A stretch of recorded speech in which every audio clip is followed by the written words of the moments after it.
as we welcome in our 1320 Kings insider, creator of the Kings Beat, James Ham. Hammer, how you feeling, buddy? I'm good. I'm feeling much better. Yeah, what's going on, guys? I'm good. What's going on, Em? I'm good, man. Good to see you. You know, missed you on Friday. Missed you, Damien, on Friday, but we back at it. Yeah. Watching a little basketball, right? Real quick, Dame, I just want to ask James this. You saw the game on Saturday. You've seen everything that's going on. Are you? I know you've done it before, but have you having any kind of like, man, I should be in Vegas? You feeling that at all? No, I think when you zoom back and you look at like Cox Pavilion or whatever it's called, not the Thomas and Mack. Thomas and Mack is big. The little gym is wall to wall people, and I know I just got done with the COVID, but that just feels like a petri dish and a little sketch. And so no, I don't miss it. To be honest, I was out on the lake all weekend when I wasn't watching basketball, and I was having a good time. Well, I was mad enough for all of us because I feel like we should have. I was mad too. Let's start here because we only kind of slightly mentioned it, but really didn't dive into it. What do you know about the Kings and Matthew Dellavedova? Yeah. Okay. So the Kings are going to hold a workout with Dellavedova, Shabazz Muhammad, and Quinn Cook down in Las Vegas. Sort of a veteran tryout. The Kings are looking for a third point guard for sure. They're looking for wing depth. I'm not sure that this is the answer, but it is an answer if you're really looking at it. I don't mind Dellavedova or Quinn Cook as a third string point guard. Dellavedova hasn't played in the NBA for I think it's a year, and I think the last time both of these guys played. As far as Cook and Dellavedova was the 2019-20 season, I believe, and they both played for Cleveland. So it's been a little while, but again, you need a veteran backup point guard. These guys have experience. Quinn Cook has experience with Mike Brown from their time together with the Warriors, and then Shabazz Muhammad is a very, very interesting situation. He was a lottery pick. He showed early in his career that he could really score. And then he played himself out of the league very quickly. And he's played in China. He's played in the Philippines over the last couple of years. He can really, really score. That's what he's always been known for. And the Kings are looking for wing depth. Maybe he's 6'6", 220. I read an article where he said he's in great shape. He's in a lot better shape. He feels like he's mentally and physically prepared to try to come back to the league. It's just whether the league has kind of left him, and we'll have to see how that goes. I mean, this guy who's put up like in the Philippines, he's put up like 60 and 19 in games. So he certainly can score, but he's got to learn. Hopefully he's learned that, it's more than just being able to put the ball in the hole.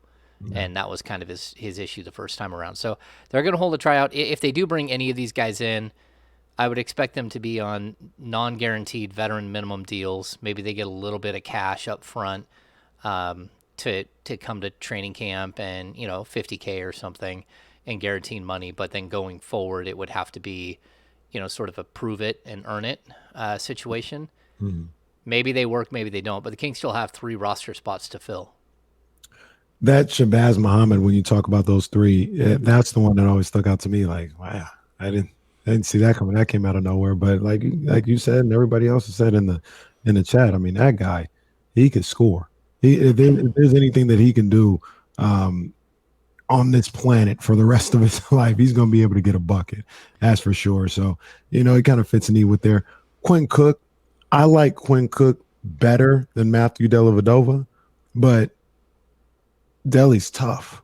And I feel like maybe in that third point guard spot, they have a bunch of guys that can put the ball in the basket. They may be looking, if something goes wrong, they need a guy that's going to be able to defend on the perimeter a little bit and give a little more physicality. So maybe that's where they got a decision to make with those 2. But interesting group, those 3.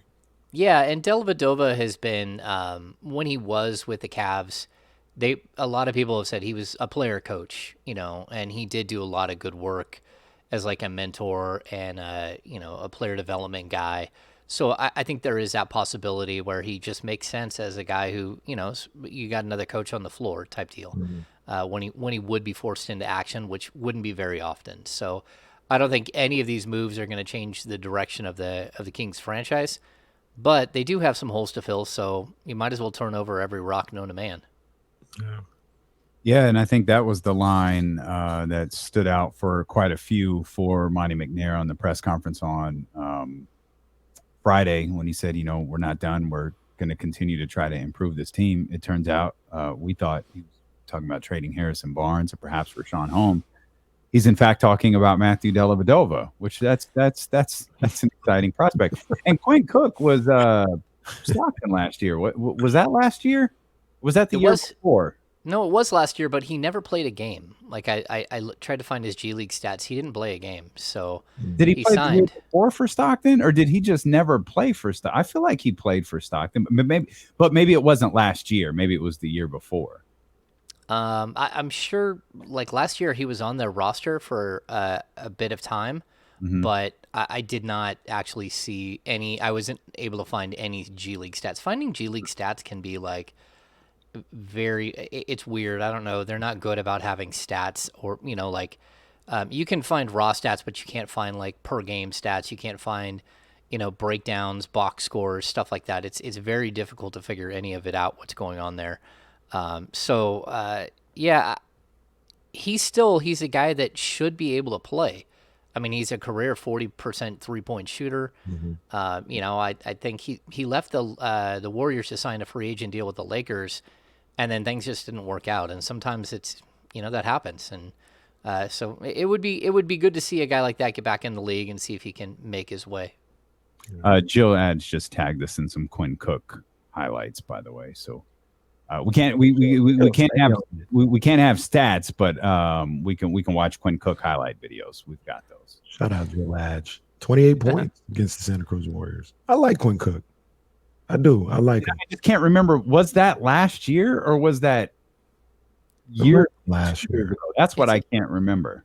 It's interesting. I looked him up on Basketball Reference, and you can go down and find their G League stats, and couldn't find anything for last year. And I do know he did sign last year with Stockton. He was there, but whether or not he actually, last year. Yeah. I'm going to assume if someone found his G League stats, they found his G League stats. I'm not going to refute that, but again, no, she didn't tweet his G League stats. She tweeted a highlight video. Will, who is our statistician, is like the G League stats are awful. Yeah, they're the worst. 50 different ways. They're impossible to find. But Quinn Cook did play with them last season. Sorry, Kenny, go ahead. No, I was just talking about how much I like Quinn Cook.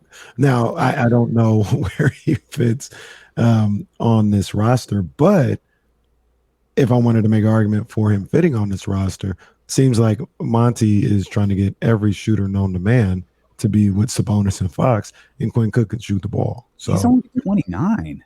Yeah, he's only 29. Yeah. Wow. Yeah. He flamed out pretty quick. Kind of interesting how his career went. And same with Shabazz Muhammad. He's only 29. And he hasn't played in the league since 2017, 2018. He's been out of the league for a long time. And for him to be as talented as a scorer as he's proven to be out of the league, again, there's some question marks. There always has been some question marks about him. And I think he's grown a lot, and he's been humbled by the process and all that. Yeah, I hope so, because he's a very talented ball player. And I, heard the same things. He just didn't always get it, and he's saying that, the time away and kind of being pushed out of the league has humbled him and got his mind right. I'd love for him to get another opportunity, whether it's with the Kings or somebody else. Yeah. Yeah. There's only 450 jobs in the NBA, and it's so tough because every year 60 new guys try to make it. But on top of that, another 150 are trying to either get back or trying to break into it for the first time, maybe 200. It's competitive. You got to come in, you got to play hard, and you got to play well. And I mean, Justin Jackson's completely out of the league. He's playing in with Team USA with like 14 other former Sacramento Kings.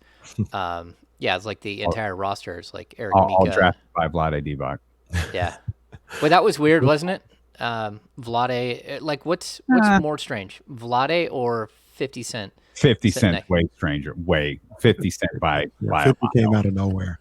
Like Vlade's still a fixture. I don't have a big issue with Vlade being around the organization. I don't either. Yeah. It's whatever. I know. I mean, that is a little weird too, but I have no problem with it.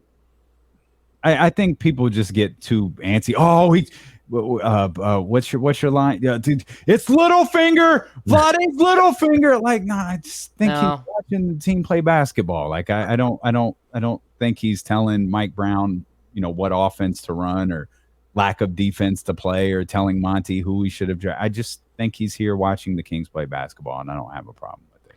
Yeah, I think there's an effort to bring him back, at least where he's comfortable and the fans are comfortable with him being around the team again. Like, look, there are GMs that have come through Sacramento that did much worse than Vlade. And did he blow it by not drafting Luka? Absolutely. But he also didn't tie the franchise up with any like crazy contracts they couldn't get out of. He didn't trade away all their draft picks. He drafted De'Aaron Fox. He did do some things that have actually worked out. It's just like on the grand scheme of things, he made too many errors. Yeah, I mean, I love Vlade. I have no problem with him being around the team. If they brought him back into the organization, I would trust that it was nothing. Goodwill ambassador. Yeah, like I don't mean bring him back as on the payroll. I mean bring him back like he shouldn't be booed when he walks in the building. Well, I think he's still on the payroll, so it doesn't matter. I think he is actually. I think he gets paid all of next year. You might as well have him do something. You're paying him. Yeah, you might as well have him make an appearance. Sign some autograph or something, or go to Sauce and sign autographs or something. I sent my friend Sam Amick a picture because that's what was on TV was Sam and Vlade standing there yucking it up, and Vlade putting his arm around Sam. They're laughing. I sent him I screenshot it off my TV the other day. I'm like, hey, you're on NBA TV, bro. Good luck with that. Don't do any weird source stuff about the Kings over the next 20 minutes. That won't work out well. We'll come back. A lot more Kings. Actually, Jesse, let's keep going. I don't know why I acted like we were going to commercial there. We're not going to commercial. Anything wrong with being excited about Keegan Murray right now and the way he's playing? No, I think everyone should be excited. I think the good thing that I've seen is his confidence is extremely high. He's not timid at all. He's expressionless, and he also is monotone. But I don't think people should confuse that with him trying hard or being excited or anything else. He's hit big shots. He's called for the ball, which I think was great to see. His ability to catch and shoot in the corners is spectacular. I mean, the ball hits his hand and it's gone. And overall, I think, you're always going to have some moments where guys are inconsistent. But I think some of the better things are he went up against Paolo Banchero, and I thought for the first, quarter, he looked overmatched and kind of overwhelmed. Like you could see like a shakiness to him. And then he snapped out of it and he just balled. And I thought he was absolutely spectacular in that game. I thought they got robbed against Orlando with the weird call on the Queta dunk. Yeah, that's really weird, especially when you realize they went to replay. Right. They overturned it, right? Like it was called a foul and they overturned it to. Yeah, because I mean, if you're going to overturn that, you have to look at the fact that like there was body contact, there was hand on the back of there was arm against arm and then hand against hand, but the arm against arm is still a foul. I thought the whole thing was strange. And then to actually give somebody, I mean, you blew the whistle and the ball is dead. There can't be a rebound. Like it's a foul on the shot. So there can't be a rebound there. That should have been a jump ball. I don't know. The whole thing felt weird, and the whole idea of sudden death overtime was like totally bizarre. And yeah, I thought the whole thing.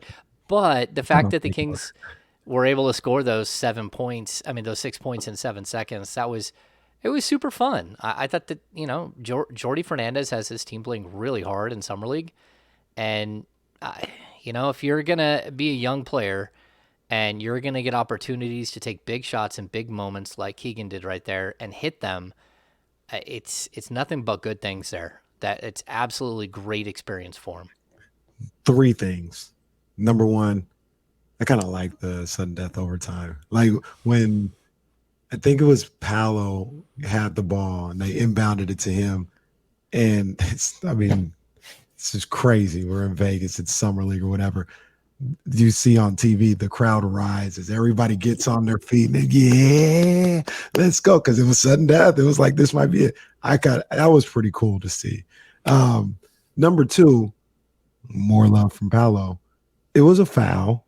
What a phenomenal play. The alley-oop to the 7-foot the behemoth in Queta, and Paolo goes up and gets that thing. Well, he still fouled him, but what a play to stop the alley-oop on him. Number three, back to Sacramento and Keegan Murray. I was telling Damian this earlier. I'm so impressed with how he's able to just do what he does every time. What I mean by that is Paolo was going after him in that first half. It was intense. They were getting after it. And, like you said, looked like Keegan was, a little taken aback, a little shell shock or whatever. And I bet you at the end of the third quarter or going in sometime in the fourth quarter when it looked like Orlando was going to win, Paolo was probably sitting there in his head like, yeah, man, I locked him up. I had that boy on click clack. He wasn't doing anything. And then he looks up and Keegan's got like 15, 17 points. And my whole point to that is, even when it looks like he's not having a good game, even when the opposition probably feels like they have him under wraps, bare minimum, he's still finding a way to get that 15, that 16 points a night. And that's on a bad situation. So you can imagine if he's having a good game, what that's going to look like. And I think all of that is transferable to NBA play, not just summer league play. Yeah, I think Keegan ended up finishing just 1 point behind Paolo. I think he had 21 in that game. He also out-rebounded him. He had, I think it was 9-6. He did not turn the ball over 8 times like Paolo did. He turned it over 5, but not 8. He didn't have as many assists, but overall, I thought by the end of it, he was the best player on the court. And that's what we keep getting. Like, I was looking at the California Classic stats. He averaged like almost 6 points a game more than anyone else in the California Classic. Like, he really did play well. He played well there. He's played well so far in Vegas. Every step you're seeing him take growth steps. And I think that's what you're always hoping for in Summer League. And he hasn't looked overwhelmed at all. I think there's only one rookie who's averaging more per game than him. But it's a player that has only played one game, I believe. And, it could have been a fluke, a guy just having a heater of a night. But I think he's going to be a guy that steps in and plays, 26 to 30 minutes a night. And I think he's going to play a ton. I think he's going to start. And I think he's going to be in the running for Rookie of the Year. He's going to be a good player. And hopefully the Kings are going to be a good team. So he's a perfect fit. I mean, that's the one thing that we'll say forever, whether we liked that they took him over Jaden Ivey or not.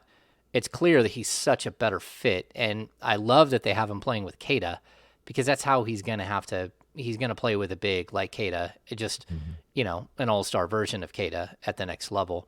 And so I love that he's getting that opportunity. He's learning how to play off of him the whole time. Everything that's going on there in Vegas, I think, is good, except for maybe the Queta injury, which, that's a bummer. We have no idea yet. But anytime you get a calf injury, it's probably going to set him back for the rest of Summer League. I don't have anything definitive there, but if it wasn't a cramp, there's no reason to risk anything and putting him out there again. Right. Sticking with Queta for a minute, we were talking about this a little bit earlier. How important do you think it is for Neemias to turn into a really good passer, or to be because it feels like the Kings offense, when we talk about everything running with Fox and Sabonis and surrounding them with shooters, one of the marquee things about Domantas Sabonis is he can pass. He's a really good passing big. I would feel like anyone who steps in that role has to be a good passing big as well. And it's probably, as much as I like Neemias Queta, he's probably the furthest behind just because he doesn't have those reps. And we've seen Rashawn be able to move the ball. Obviously, Alex Lynn can do a little bit of everything. But how important is that aspect of the game for the development of Neemias Queta? Yeah, to be honest with you, I think Queta is the closest player, just like as far as their gameplay, the style of play to Sabonis that they have. I think Rashawn Holmes, when you make him a primary passer, it's always been a disaster. And, like when they first, signed him and Dwayne Dedmon, I remember one of the first games, Dedmon had like 6 turnovers trying to run the high post. And they tried Rashawn at this, doing the same thing, and it was the same type of nightmare situation. They just aren't natural passers. And to be honest, I think Queta, you can run the ball through Queta. You can run it through him at the G League level, but I think you can also run the ball through him at the pro level. He is so incredibly huge, and he has no problems catching the ball. And when he gets in the high post, he makes good decisions. Every once in a while, he'll take a guy off the dribble and finish around the rim. But what's really good about him is he doesn't mind setting a mean pick, and he can get guys open. And so when you go away from Sabonis, even in the short amount of time he was with the Kings last year, the second he stepped off the court, the Kings offense went to hell in a handbasket. Like the motion stopped, everything stopped. All of a sudden it went right back to this really sort of dumpy pass the ball around the perimeter, hoist up a 3 with 5 seconds left on the clock thing. And they need someone else who can pass from that position. I think Trey Lyles can do that. He's not a bad passer. And you can run him, even if you ran him as a 4 with someone else at the 5, you could run the ball through him a little bit. But you need to find that other piece. And I think the way that Kate has played in G League, he has to at least be making the Kings look and go, okay, how far away is he? Mm-hmm. Because he might not be as far away as we thought he was. Right. And you still got 2 months to work with him. And, do you want him to shore up his jump shot a little bit? Sure. But, I mean, man, him dropping that 3 to bring the Kings within 3 was huge. And they ran that play for him. I mean, that was a very specific play run for him. I thought that was amazing. And just about everything else. He's averaging 3 blocks a game. He's a lot of fun to watch. I wanted him to rebound more. I wanted him to get dirty more after the Cal Classic. Mm-hmm. The first 2 games, I thought he was spectacular in Vegas. I thought absolutely wonderful progression from him. Sorry, Casey. One more thing. If Alex Lynn is involved in any sort of deal over the course of the next few weeks or at any point this season, can Queta slide into that 3rd center spot and be a Sacramento King? I think he's already competing for the third center spot behind Holmes. And I'm not convinced that, we've heard that Mike Brown really likes Holmes, and he made the suggestion to keep Holmes as opposed to going back out and trying to sign Damian Jones. I don't know. I think Queta is giving them some options here.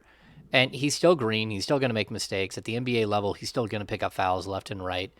But, I think if you have him for next season specifically, you'll be ready to roll with him. And if they need to move Alex Lynn, or if they are able to move Rashawn Holmes in the next, 6 months, I think Queta's role could increase dramatically. I really liked what I saw from him in Vegas. I was just as critical of some of the things I saw in the Cal Classic. I thought I just felt like he should have been doing more in those 3 games. And I wanted to see a little bit more in that final game against the Lakers. He really stepped up in the second half, and it seems like he's carried that into Vegas, where he's been really good. And some of the things I see from him that I didn't even know that he had was his agility, his footwork. He handles the ball. You probably seen it, James. There was a couple times he kind of catches the ball on the run, as a trailer on a fast break, and he kind of stops on a dime, change directions, gives him a Euro cross, and he has a couple of different moves in it. I was like, man, that's a big man to be making these type of moves and these type of cuts. So I think I would probably play it safe and say he's 1 year away. I maybe gave him. I'd probably give him one more year in Stockton, or at least half the season in Stockton. But if he continues on this trajectory for the rest of the summer, like you said, it's going to give the Kings some things to think about, because he looks pretty good out there. Yeah, I'm gonna guess if he goes into the G League playing the way he is now, he's gonna average like 20 and 12 with 3 blocks a game, and then you're gonna be like, oh, okay, now what do we do? So yeah, I think the plan was always to like bring him along slowly, make sure that you're able to develop him the right way.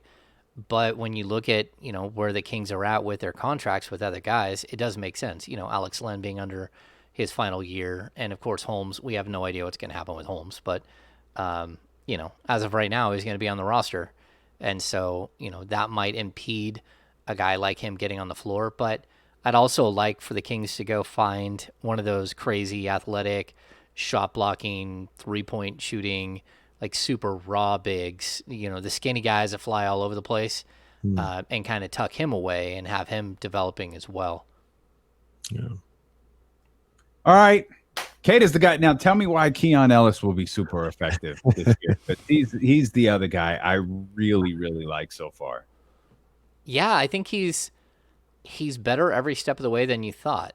You keep thinking, oh, he's a development guy. And then the way that he does, I mean, he still makes some really bad mistakes. He's a guy who fouled a shooter shooting 3 late in the game. After he hit the bank shot 3, I think the biggest thing, he goes 5 of 6 from 3 in the game against Orlando.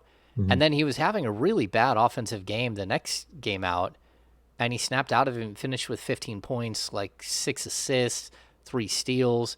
Yeah. He's just one of those guys that causes problems. And I think he's one of those players that also looks so much better when you put him on a team with some really good players. Yeah. So if he's on a team with 4 guys and he's just the guy running around like with his hair on fire and then every once in a while hitting a corner 3.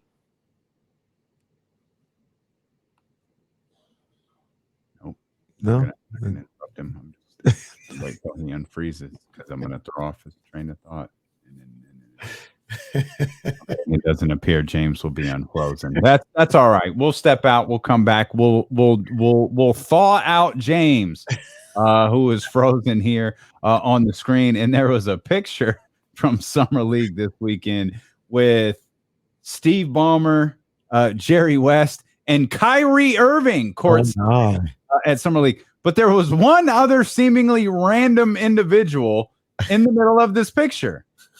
James knows who this individual is, and he has quite the story. If we can thaw out James, we'll talk about that. More Kings basketball. In KC return here with a very stiff James Ham on ESPN 1320.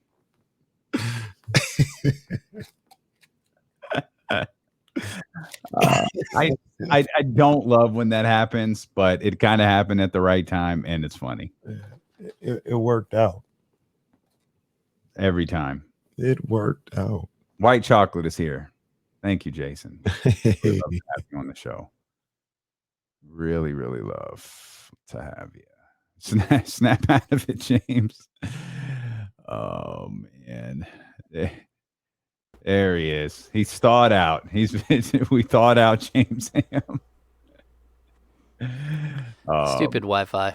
That's all right. It was actually perfect timing. We're in commercial, so it's no problem. Sweet. No problem. Yeah, I think Jill put up his stats. 11 games. Boy, I wonder why Basketball Reference is so far behind with their G League stats. That doesn't make any sense. Quinn Cook averaged 23.5 points, 44% from 3 on 6.8 attempts per game, 5.9 assists, 4.9 rebounds. He was really good. I don't know when they picked him up, but why they brought him up, why they didn't bring him up instead of, whatchamacallit, Justin Robinson? Is that who it was? Yeah. I don't know. Yeah, it doesn't matter if I hardwire or not. I have really, really fast internet. It's just I live in an area where it's really crappy. and it cuts out when it cuts out. Yeah, that's what happens here. We're all hardwired and it doesn't always help. Yeah, it wouldn't matter. That's the internet cutting out, not the Wi-Fi. Man, we've got so many tests we've got to run with that new studio. So many tests. Yeah. NBA rigged. What do I think of Jared Roden? I think he's been pretty solid. He has. He's athletic. He's long. He blocked the 3-point attempt. I thought that was nuts when he showed off his length. But I think McDermott has been better. I was going to ask you about him. So those are. Yeah, I can't remember how old McDermott is, but. Damn, Marion Barber died of heat stroke. Oh my gosh. What? Yeah, wow. In his car? I don't know. Did he fall asleep? Who was I? Oh man, somebody. I think I was listening to a podcast actually, and they were talking about somebody was on there that used to be a teammate of Marion. He said he saw him like 2 or 3 years ago, and he's like, he didn't look good at all. He didn't look. He was like worried. He didn't think maybe this would happen, but he just looked bad. That's too bad. So I don't know if maybe he was in the right frame of mind at all. Oh, yeah, I don't know. I mean, of course, anytime a football player dies, they said his family is not going to donate his brain. Really? Yeah. Oh, that's too bad. Yeah, I know. Wasn't Demarius Thomas? They said he had stage 2 CTE. I don't think you're going to find a retired football player that doesn't. Man, I tell you, I would never let my boys put on a helmet. So, I mean, even my oldest, fastest kid on the soccer team and would have been probably the fastest kid on the football team, and 6 foot tall, 160 pounds, he could have been a stud football player. And I'm like, nope, not putting on a helmet, man. Just doesn't make any sense. Yeah. Mike Canahan. So far, there are no rumors about Monty's extension. I haven't checked in on it in a little while, but no, there have been no rumors. Monty smiling like it's already signed. We're coming back. Hang on.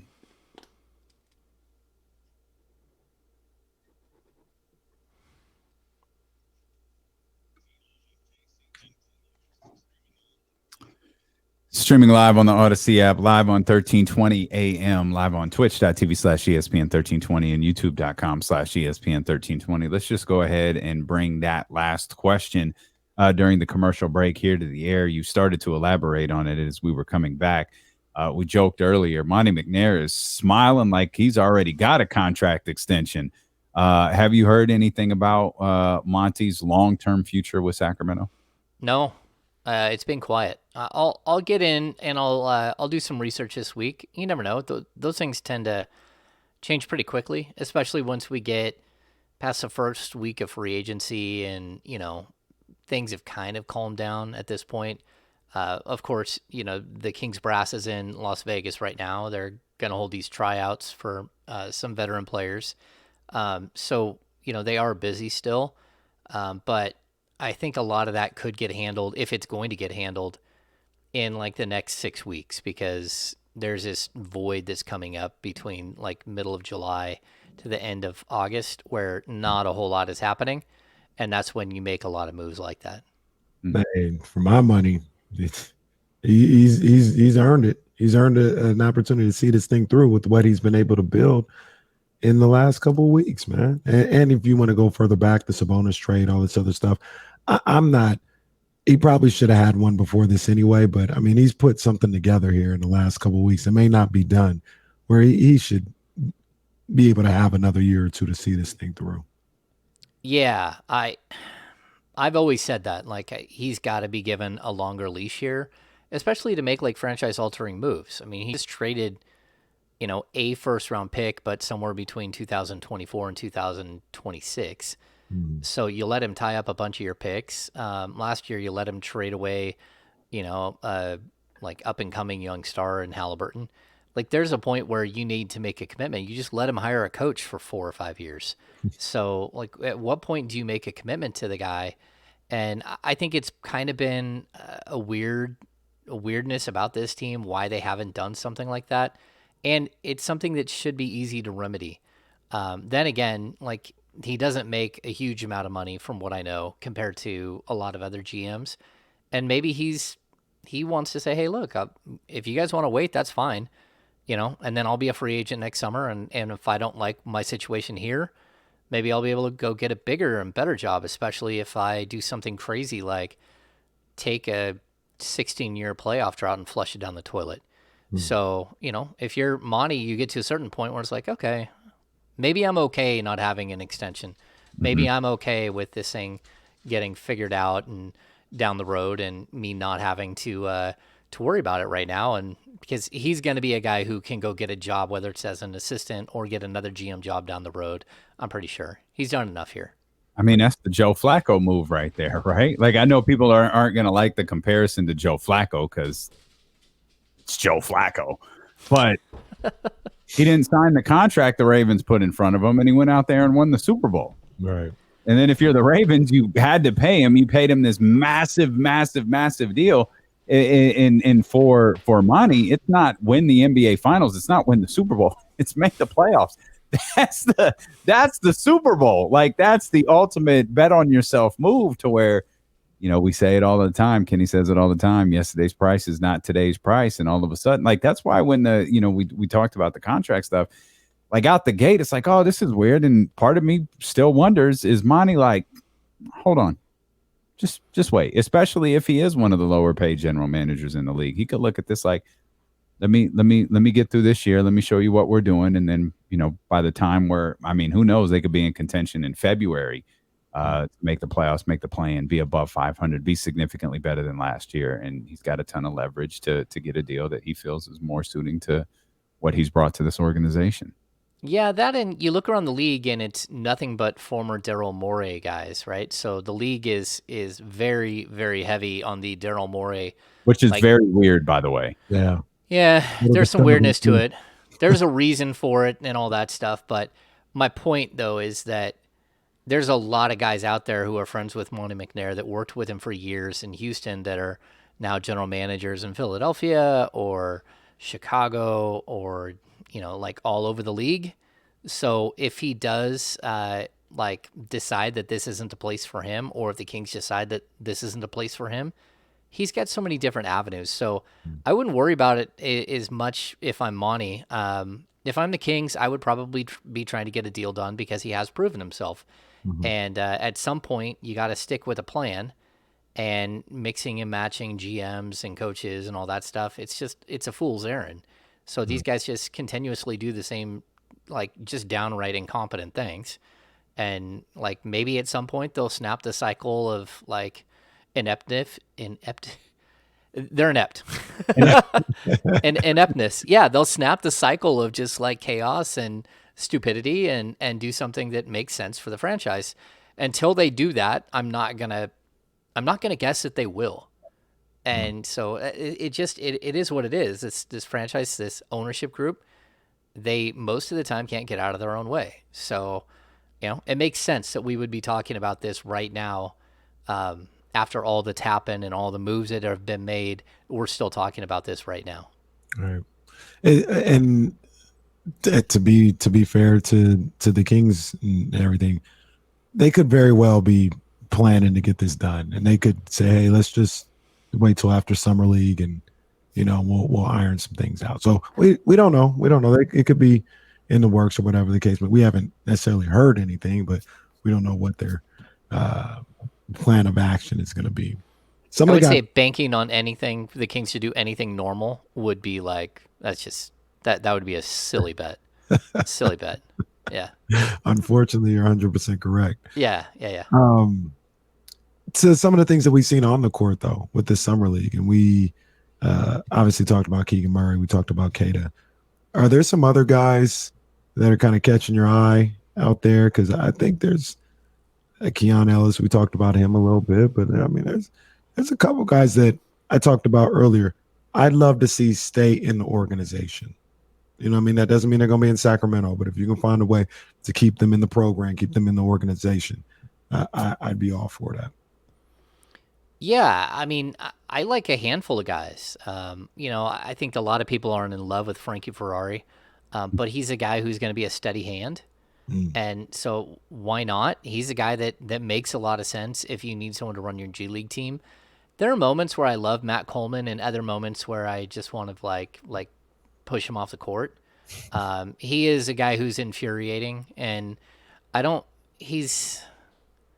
hate saying this, but he's not good enough to like do the bull dance thing that he does out on the court, like the hot dog move that he does. You're like, hey, what exactly are you doing? You're averaging like 4 points a game in summer league. I'm not quite sure what you're doing there, but still, he's a smart player who I think he played well last year in Stockton, and I would expect to see him again in Stockton.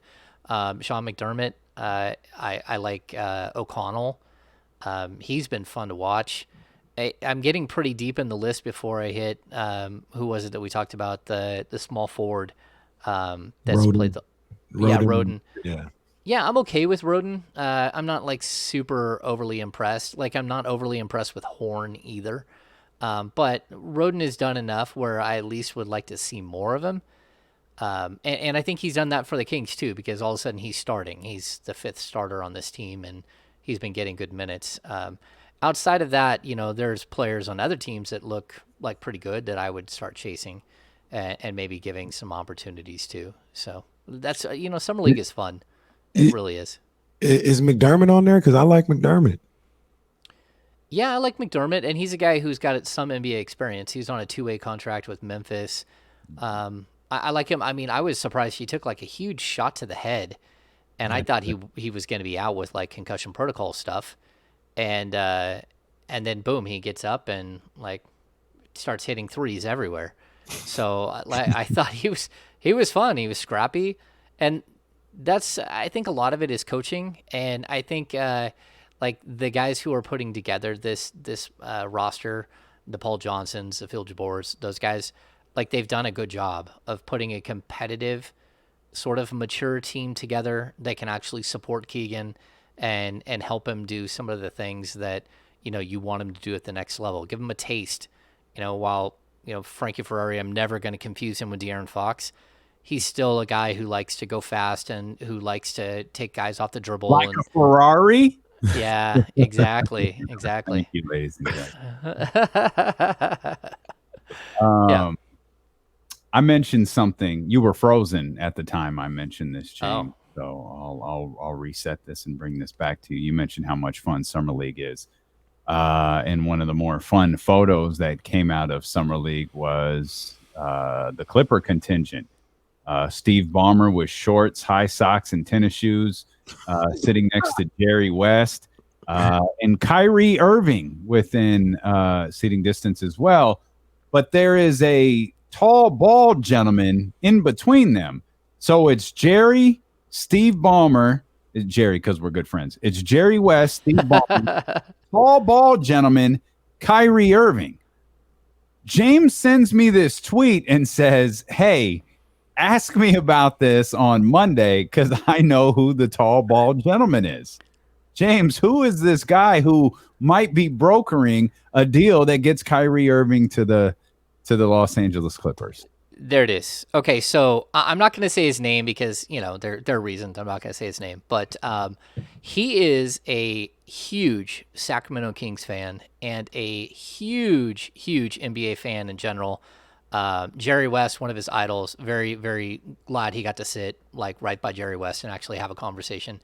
But the reason why I pulled that tweet was like people were making fun of him while he's sitting there courtside.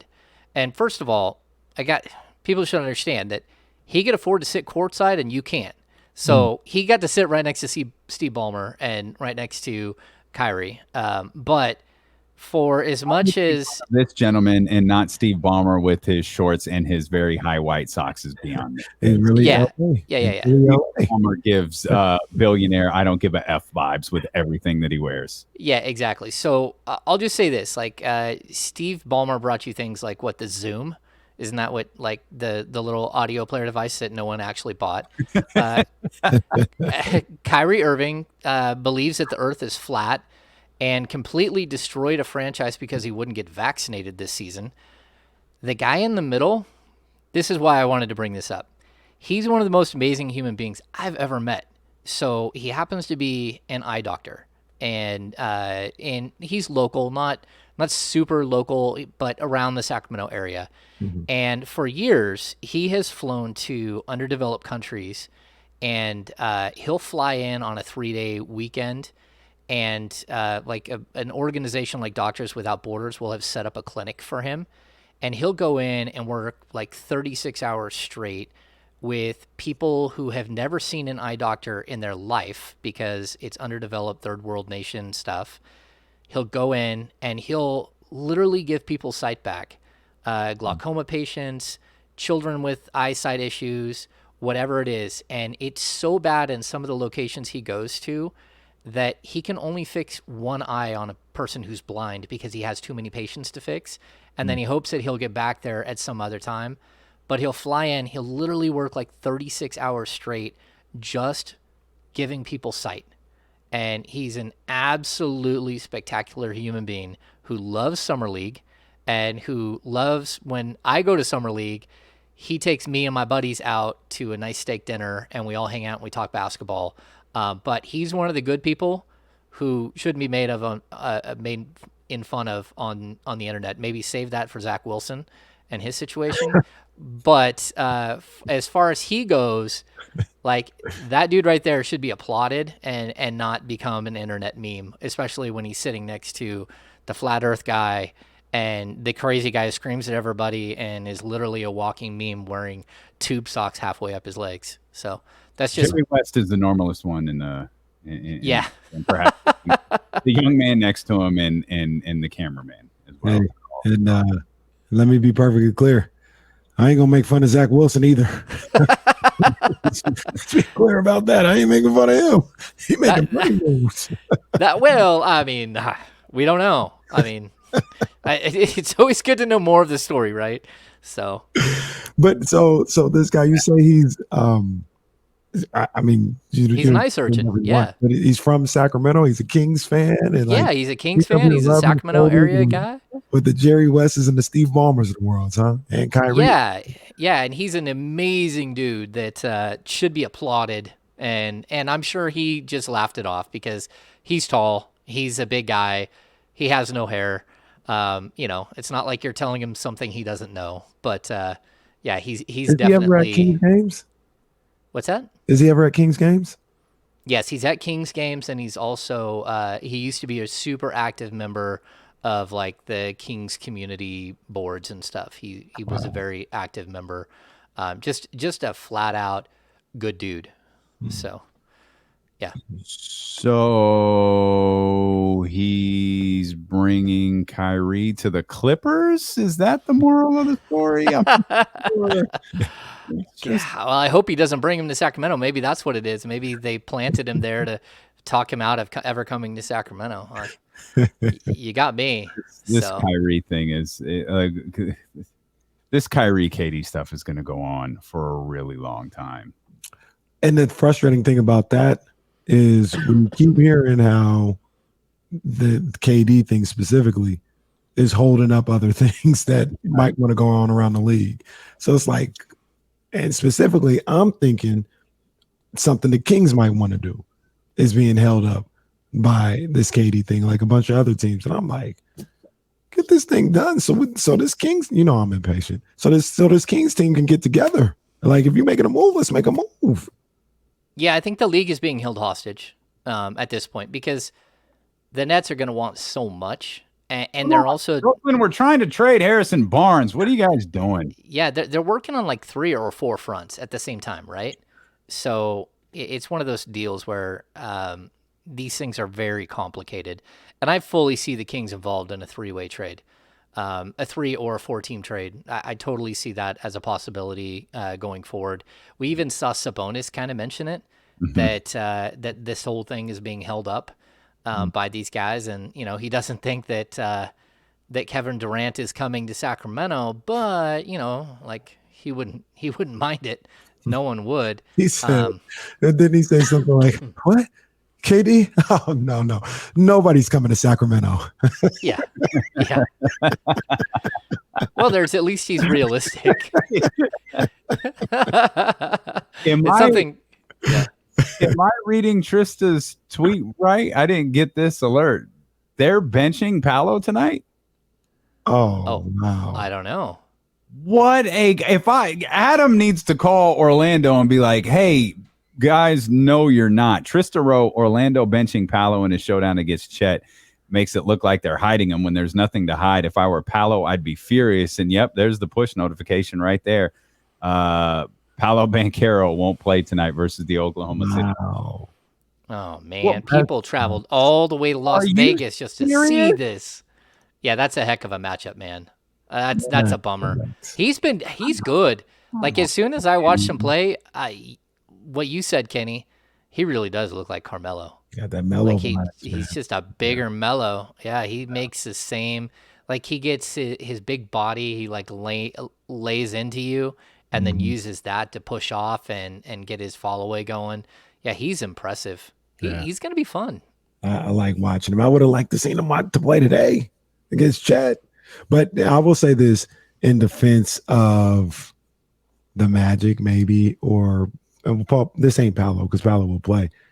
He's gone at the heavy hitters from day one. How many games did they play? They played 2 or 3. Who, Chet? Yeah, no, the Magic. They've only played 2 games, huh? Yeah. Yeah. So I don't know. Maybe they know how he is. They're trying to, just get him to not overexert himself. But that's whack, man. There's no defense for that. Let him play. Keegan's out there playing 35 minutes a game. That's just crazy. Speaking of, James, unless they have an opportunity to win their 3rd Summer League championship, I got a sneaky suspicion that Wednesday might be Keegan's last game. What you think? Maybe. Yeah, Paolo's done. Yeah, that's the full story. Is Paolo Summer League is over? Oh, he's done for the whole Summer League. Yeah, Summer League is over. That's lame. Yeah, and you know what? As much as that sucks, we try to tell you, Summer League. It doesn't, but Summer League ends Sunday night.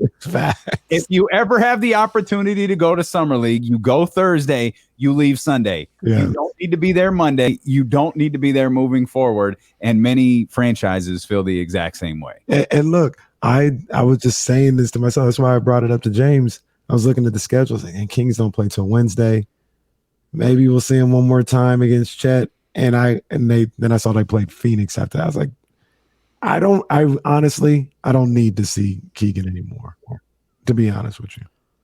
Yeah, I think the only way is if you have a chance at the championship, and just because that's kind of like Sacramento's thing. But with the one loss, you go get them rings, baby. Yeah, but the one loss, I don't think you can get there because they changed the rules this year. So they're going to take the top 2 teams record-wise, and then the others will get like seeded for one last game for a 5th game. And then we'll have a championship game, and it's just the 2 teams with the best record. Oh, yeah. And if you lose one game, I don't think there's any way to make it. So you're saying Sacramento may have been screwed out of a championship again? Because to me. Wow. 2000. It's 20 years later. It's all over again. Wow. All over again. I'll say it because he was there. Maybe Doug's bad luck. Oh my gosh. Well, maybe Vlade's bad luck.